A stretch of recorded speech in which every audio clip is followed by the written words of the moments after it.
These two things of organizing things around stories. So the mind is organized around stories, and learning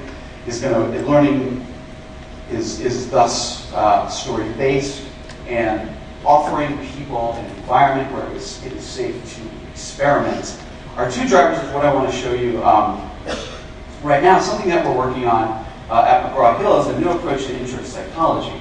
The demo that I'm going to show you is designed specifically because it is a topic in psychology that is hard and that is often disengaging for students, specifically neurobiology. If there are any psychology professors or anybody who's interacted with students in the psychology, neurobiology is one of the biggest priorities and it's one of the biggest struggles.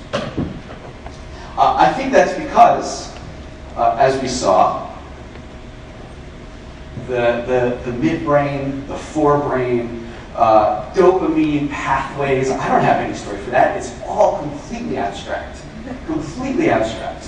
What I do know, though, is I do know accidents, and I do know human characteristics like sadness and forgetfulness. So we're actually trying out an approach that sort of flips it, where instead of learning about all this brain stuff, and then maybe you apply, but also maybe you just have to memorize it.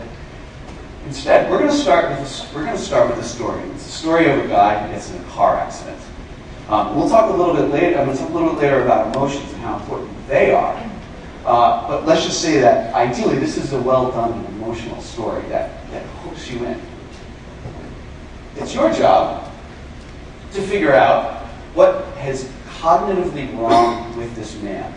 What about his brain has been affected in this accident? So I have a guide who's going to serve two purposes. One, she sort of bridges the world between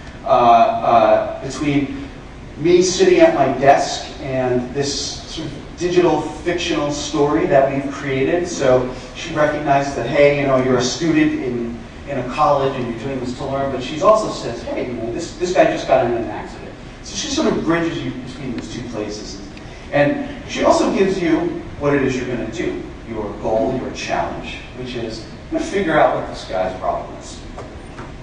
I can look at his case file.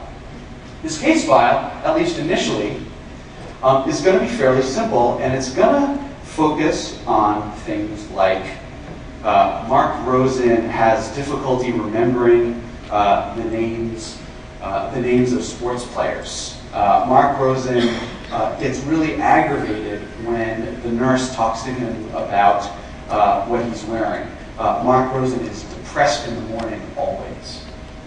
What does this suggest? What do you think this suggests about cognitive impairments as a result of his accident? Well, it's that task, it's that challenge that is now going to be my into learning about this content. So, as I've done that, while I'm looking at that case file, you'll notice I have this psychology toolkit. Some of these we would make the learner read. So, hey, you need to read this in order to understand it. Some of them we might even have just as on demand. So you can read them if you want.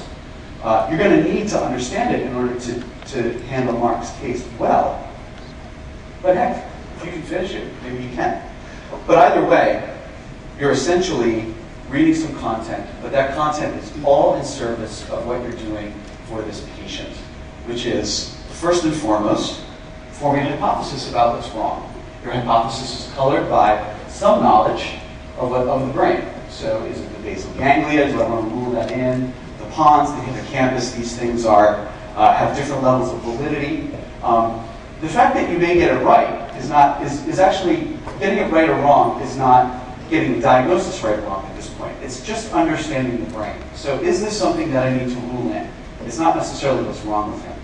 And if you remember when we saw that the child, this is a MAPS 2, so we had interact, where you observe and probe stuff. That was the part where I'm going to maybe read something about the brain and look at this case file. And this is my hypothesized stage. One thing also, so One thing about safe environments is the importance of formative and deep and meaningful feedback. So we put the student in a safe environment. In this case, they made a mistake about the basal ganglia. The feedback, we would be completely remiss if we didn't give them some really good feedback. We have them in a safe environment. We have them doing stuff. Feedback is one of the most important things that, one of the most important learning moments you can have. The Department of Education did a meta-analysis of over 1,000 studies. This was released in November, over 1,000 studies of the efficacy of online learning. There were some really interesting things that came out of it, such as it debunked the idea of learning styles, or at least partially. They found no correlation between learning that's customized to different student learning styles and performance, interestingly. What they did find was that reflection and feedback